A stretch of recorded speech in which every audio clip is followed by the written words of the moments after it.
മതവിരുദ്ധമായിരിക്കുന്ന സമീപനങ്ങളും നിലപാടുകളും പലപ്പോഴും മുസ്ലിം രാജ്യങ്ങളിൽ തന്നെയാണ് ഉണ്ടാവുക എന്ന് മുൻപൊക്കെ ചരിത്രത്തിൽ രേഖപ്പെടുത്തിയത് നമുക്ക് കാണാൻ വേണ്ടി സാധിക്കുന്നതാണ്.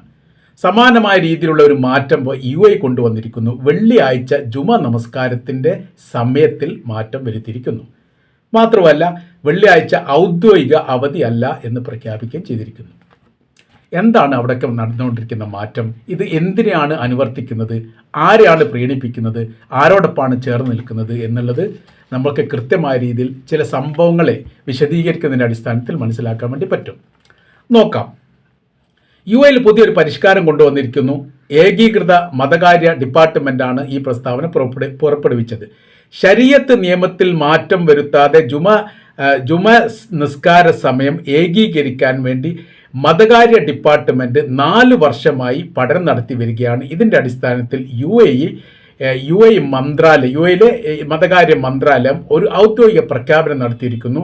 അഥവാ UAEയിലെ വെള്ളിയാഴ്ച സമയമാറ്റം ഏകീകരിച്ചിരിക്കുന്നു. 5 എമിറാത്തിലും ഒരേ സമയത്ത് നിസ്കരിക്കാൻ പറ്റൂ എന്ന നിയമം 2026 ജനുവരി മാസം 2-ാം തീയതി വെള്ളിയാഴ്ച മുതൽ ഇത് പ്രാബല്യത്തിൽ വരുന്നതാണ്. ഉച്ചയ്ക്ക് 12:45 ജുമ നമസ്കാരത്തിന് സമയം കണക്കാക്കുന്നത്.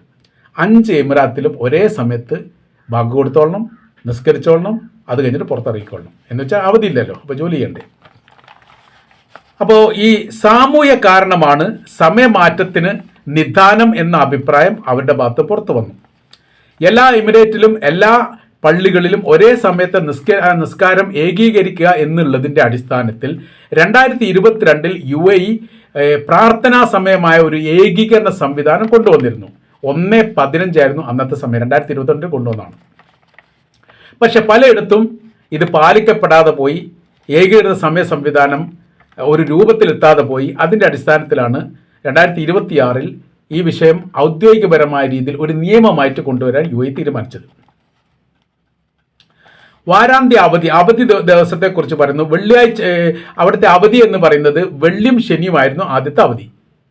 അത് ഒഴിവാക്കിയിട്ട് ശനിയും ഞായറും അവധിയാക്കി. വെള്ളിയാഴ്ച അവധി ഒഴിവാക്കി. വെള്ളിയാഴ്ച അവധി എന്ന് പറഞ്ഞാൽ പകുതി അവധി മാത്രമായിട്ട് പ്രഖ്യാപിച്ചു. ബാക്കി റെഗുലറായിട്ട്, അതായത് സർക്കാർ തലത്തിൽ വെള്ളിയാഴ്ച എന്ന് പറഞ്ഞ സമയം അവധിയല്ല എന്ന് ചുരുക്കം. അപ്പോൾ വെള്ളിയാഴ്ച ഔദ്യോഗിക അവധിയായിട്ട് ഒഴിവാക്കി കഴിഞ്ഞിട്ട് പിന്നെ ശനിയും ഞായറും ഔദ്യോഗിക അവധിയായിട്ട് പ്രഖ്യാപിച്ചു. വെള്ളി പകുതി ജോലി ചെയ്യണം, പകുതി മാത്രമാണ് അവധി. അത് നിസ്കാരവുമായിട്ട് ബന്ധപ്പെട്ട കാര്യത്തെക്കുറിച്ചാണ് പറയുന്നത്. 12 മുതൽ 1:30 വരെയാണ് ഇതിൻ്റെ ഇടവേള കണക്കാക്കുന്നത്.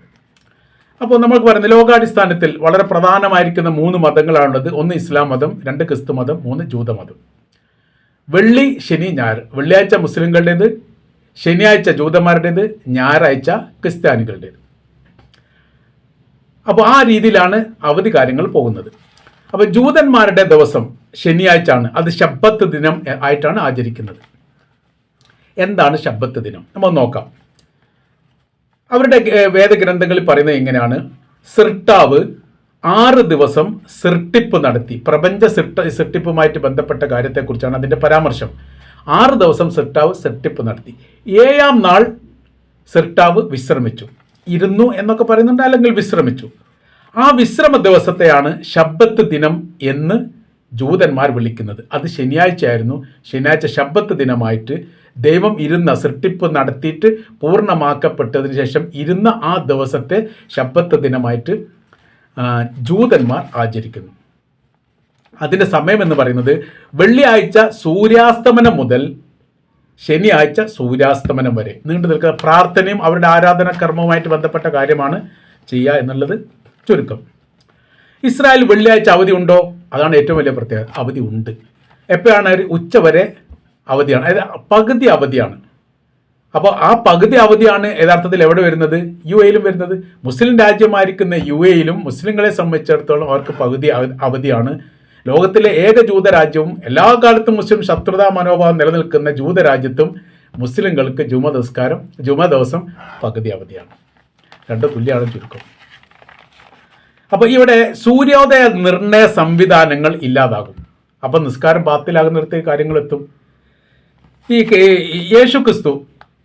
യേശുക്രിസ്തുവിൻ്റെ ജനനവുമായിട്ട് ബന്ധപ്പെട്ടാണ് ഡിസംബർ 25 പ്രഖ്യാപിച്ചത്.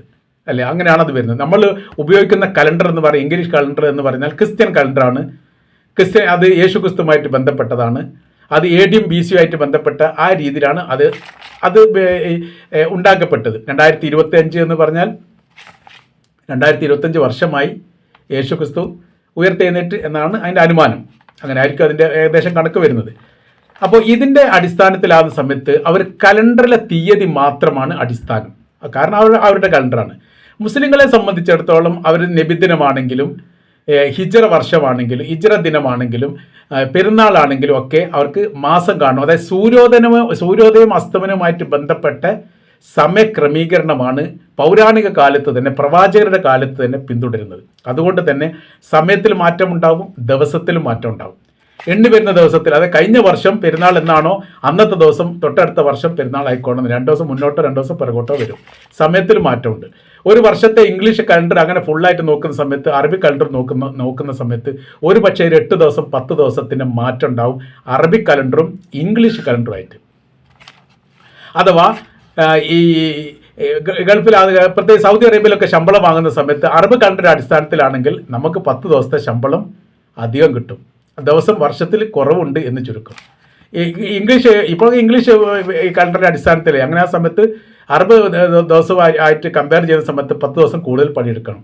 അഥവാ ഇംഗ്ലീഷ് കലണ്ടറിൽ നിന്ന് ഓരോരോ വർഷത്തെ നമ്മൾ പരിശോധിക്കുന്ന സമയത്ത് മുസ്ലിം കലണ്ടറിൽ ഏകദേശം 10 ദിവസത്തിൻ്റെ കുറവെങ്കിലും ഈ പറയപ്പെട്ട 365 ദിവസങ്ങളിൽ ഉണ്ടാവും എന്ന് ചുരുക്കം. അങ്ങനെയാണ് സമയത്തിൽ മാറ്റമുണ്ട്. അപ്പോൾ ഈ ബാങ്ക് കൊടുക്കുന്ന സമയത്ത് നമ്മുടെ പ്രദേശത്ത് ഒരു 4-5 പള്ളി ഉണ്ടെങ്കിൽ എപ്പോഴും ബാങ്ക് കൊടുക്കുന്ന സമയത്ത് 2 മിനിറ്റ് 3 മിനിറ്റൊക്കെ വ്യത്യാസം കാണും. ചിലത് 5-10 മിനിറ്റിന് വ്യത്യാസം കാണും.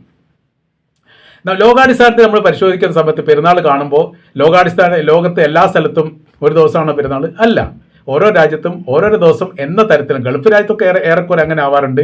ഇന്ത്യയിൽ ബോംബെയിലും ഡൽഹിയിലൊക്കെ മാസം കാണുമ്പോൾ കേരളത്തിൽ കണ്ടോളണമെന്നില്ല. കേരളത്തിൽ തന്നെ സ്റ്റേറ്റ് അടിസ്ഥാനത്തിൽ നോക്കുന്ന സമയത്ത് ഈ തൃശ്ശൂർ അല്ലെങ്കിൽ അങ്ങോട്ട് പോകുന്ന സമയത്ത് തിരുവനന്തപുരത്ത് പെരുന്നാളിൻ്റെ സമയത്ത് കോഴിക്കോട് ഉണ്ടായിക്കൊള്ളണമെന്നില്ല. അങ്ങനെ ഒരുപാട് മാറ്റങ്ങൾ. ഇതിൻ്റെയൊക്കെ അടിസ്ഥാനം എന്ന് പറഞ്ഞാൽ സൂര്യോദയവും അസ്തമയവും അടിസ്ഥാനത്തിലാക്കി അത് ഒരു മതപരമായിരിക്കുന്ന രീതിയാണ്. അങ്ങനെയാണ് സമയക്രമീകരണം ഇസ്ലാം കൊണ്ടുവന്നത്. അത് എടുക്കപ്പെട്ടു പോകുന്നു. അത് അടിസ്ഥാനമല്ലാതാകുന്നു. പകരം സമയവും കലണ്ടറിൻ്റെ തീയതിയും അടിസ്ഥാനമാക്കുമ്പോൾ ക്രിസ്ത്യൻ എങ്ങനെയാണോ മുന്നോട്ട് വെക്കുന്നത് ആ ദർശനത്തിലൂടെ, ആ നിലപാടിലൂടെ മുസ്ലിം രാജ്യങ്ങൾ മാറുന്നൊരു പ്രത്യേക സാഹചര്യത്തിലേക്ക് കാര്യങ്ങൾ എത്തുന്നു എന്ന് ചുരുക്കം. ഇനി നമ്മൾ നോക്കാം ഞായറാഴ്ച അവധി ഏതിൻ്റെ അടിസ്ഥാനത്തിലാണ്? യേശു ക്രിസ്തു ഉയർത്തെഴുന്നേറ്റത് ഞായറാഴ്ചയാണ്. അതുകൊണ്ട് അവർ ആരാധന കർമ്മങ്ങളും പ്രാർത്ഥനയുമായിട്ട് കഴിഞ്ഞുകൂടുന്നു. അതൊരു മതപരമായിരിക്കുന്ന ബാക്ക്ഗ്രൗണ്ട് വെള്ളി, ശനി, ഞായർ ദിവസങ്ങൾക്കുണ്ട് എന്ന് ചുരുക്കം. ഇവിടെ ഒരു അത്ഭുതകരമായിരിക്കുന്ന രസമുണ്ട്. അതാണ് വലിയ പ്രത്യേകത. നമ്മൾ ഇസ്രായേലിൻ്റെ അവധി നോക്കാം. ഇസ്രായേലിൻ്റെ അവധി നോക്കുന്ന സമയത്ത് വെള്ളിയാഴ്ച പകുതി അവധിയാണ്. ശനിയാഴ്ച ശബ്ബാത്ത് ദിനം നമ്മൾ പറഞ്ഞു പൂർണ്ണമായിരിക്കുന്ന അവധിയാണ്. ഞായറാഴ്ച ഇസ്രായേൽ അവധിയേ ഇല്ല. യേശു ക്രിസ്തുവിൻ്റെ ഉയർത്തെഴുന്നേറ്റുമായിട്ട് ബന്ധപ്പെട്ട കാര്യത്തിൽ ഇവിടെ അവധിയില്ല. എവിടെ അവധിയില്ല? ജൂതരാജ്യമായിരിക്കുന്ന ഇസ്രായേലിൽ അവധിയേ ഇല്ല. അത് പ്രവൃത്തി ദിവസമാണ്. ഈ സൗദി അറേബ്യയിൽ ഞായറാഴ്ച പ്രവൃത്തി ദിവസമാണ്. അതേപോലെ തന്നെ പ്രവൃത്തി ദിവസമാണ് എവിടെ? ഇസ്രായേലിലും ലോകാടിസ്ഥാനത്തിൽ അവധിയാണ്. ഇന്ത്യയിലൊക്കെ അവധിയാണ് ഞായറാഴ്ച. ബംഗ്ലാദേശിൽ അങ്ങനെയാണ്, പാകിസ്ഥാനിൽ അങ്ങനെയാണ്, ചുറ്റുപാടുള്ള രാജ്യങ്ങളൊക്കെ അങ്ങനെയാണ്, യൂറോപ്യൻ രാജ്യങ്ങൾ അങ്ങനെയാണ്, അമേരിക്ക ഐക്യനാടുകൾ അങ്ങനെയാണ്. അപൂർവമായിരിക്കുന്ന രാജ്യങ്ങൾ, അതിൽ സൗദി അറേബ്യ ഉണ്ട്, ഇറാനുണ്ട്, ഇറാഖുണ്ട്. അങ്ങനത്തെ രാജ്യങ്ങൾ ഒഴിച്ചാൽ ബാക്കിയെല്ലാം ഞായറാഴ്ച അവധി പിന്തുടരുന്നവരാണ്.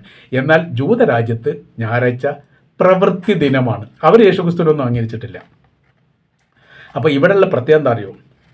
ജൂതന്മാരുടെ അവധി ദിനമായിരിക്കുന്ന ശബ്ബാത്ത് ദിനം അത് UAE അവധിയാണ്.